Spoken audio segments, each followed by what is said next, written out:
एक माँ और उसके मृतक बच्चे की कहानी।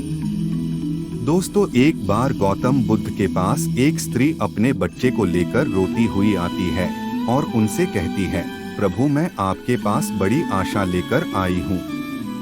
मैं जानती हूँ कि आपके लिए सब कुछ संभव है और आप परम ज्ञानी हैं। इसीलिए कृपया मेरे मृत बच्चे को जीवित कर दीजिए। मैं आपका यह उपकार कभी नहीं भूलूंगी। उस स्त्री को बुद्ध के पास उन लोगों ने भेजा था जो लोग बुद्ध से ईर्ष्या करते थे। उनका उद्देश्य ये था कि बुद्ध सभी की नजरों में उस स्त्री के पुत्र की मृत्यु वास्तव में हुई थी, परंतु वह नहीं जानती थी कि उसका और उसके मृत पुत्र का इस्तेमाल बुद्ध को नीचा दिखाने के लिए किया जा रहा है। उसे तो बस ये बताया गया था कि बुद्ध सच में उसके पुत्र को जीवित कर सकते हैं।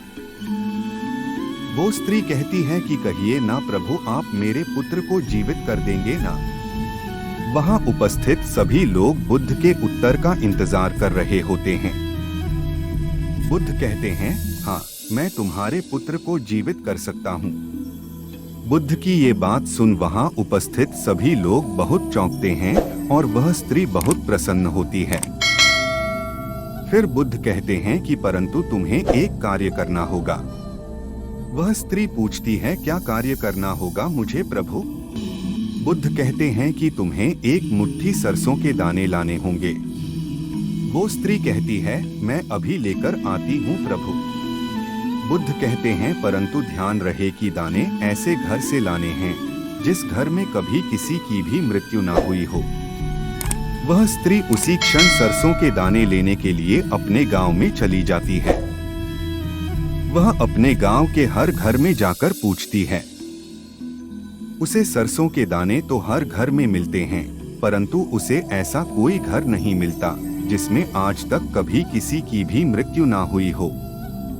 फिर वह स्त्री समझ जाती है कि मृत्यु जीवन का एक ऐसा सत्य है जिसे कोई नहीं बदल सकता।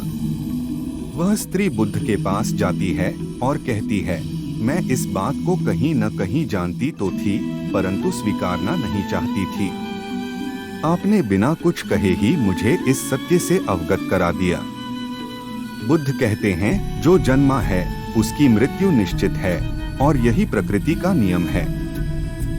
चाहे कोई व्यक्ति कितना ही सुंदर क्यों न हो, या करूप हो, या बूढ़ा हो, या जवान हो, लेकिन फिर भी मृत्यु सभी को आनी है। बुद्ध कहते हैं, ये संसार जिसे हम यथार्थ मानते हैं, यह दुख और पीड़ा का क्षणभंगुर खेल है। इसीलिए जो जन्मा है उसकी मृत्यु निश्चित है। दोस्तों, यह कहानी आपको कैसी लगी और इस कहानी से आपको क्या सीखने को मिला, ये हमें नीचे कमेंट बॉक्स में कमेंट करके जरूर बताएं और साथ ही इस कहानी को अपने दोस्तों के साथ अवश्य शेयर कीजिए ताकि गौतम बुद्ध की ये सभी कहानियां अन्य लोगों को भी पढ़ने को मिल सके।